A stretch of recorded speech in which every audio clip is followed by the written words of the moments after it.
सभापति महोदय, संगठित प्रचार न होने के कारण ऐसा लगता है कि औरों ने अन्य तरीकों से जो सफलताएं पाई हैं वे हमारी उपलब्धियों से बहुत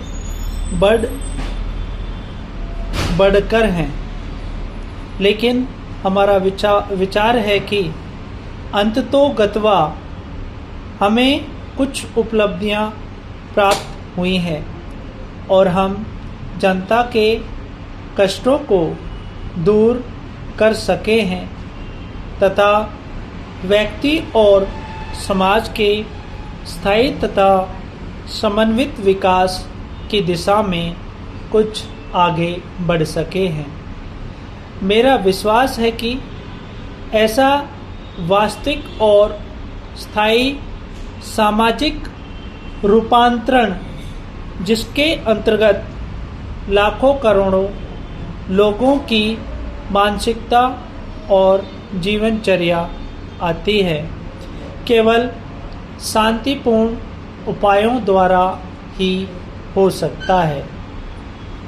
पैरा तीसरी विचारधारा हमें महात्मा गांधी और उनके अहिंसात्मक क्रांति के जीवन दर्शन से मिलती है। भारत में लोकतंत्र पर गांधीवादी विचारों और अन्य पद्धतियों की छाप अप्रत्यक्ष और अस्पष्ट होते हुए भी सूक्ष्मतः अंतर्निहित है। उसने भारत को सहारा दिया है और उसे समृद्ध बनाया है। यह संपूर्ण प्रयोग स्वतंत्रता, समाजवाद और एक अत्यंत जटिल परिवेश में शांतिपूर्ण पद्धतियों को एकजुट करने का प्रयास भारत में शेष विश्व से कटकर नहीं बल्कि अंतर्राष्ट्रीय सहयोग तथा विश्वव्यापी प्रचार में शेष विश्व प्रचार की रोशनी में हो रहा है। अंतर्राष्ट्रीय सहयोग एक प्रगतिशील अर्थव्यवस्था एवं लोकतंत्री समाज के निर्माण के भारतीय प्रयासों के अंतर्गत एक संगठक तत्व है। यही कारण है कि आज़ाद होने के बाद हमने विश्व शांति और विश्व सहयोग को भारत के उज्जवल राष्ट्रीय हित के रूप में स्वीकार किया है। पैरा हस्तक्षेप न करने के सिद्धांत में हमें हमेशा विश्वास रहा है और हम उसका कड़ाई से पालन करते रहे हैं।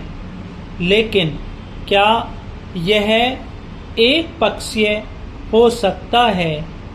आज हमारे अपने मामलों में हस्तक्षेप किया जा रहा है और हमारे देश की स्थिरता, प्रगति तथा सुरक्षा के लिए गंभीर खतरा पैदा हो गया है। पाकिस्तान विदेशी आतंकवादियों को भेजकर हमारे देश में अराजकता और अस्थिरता पैदा करने की बराबर कोशिश कर रहा है। यह स्थिति विभाजन से भी अधिक गंभीर प्रतीत होती है।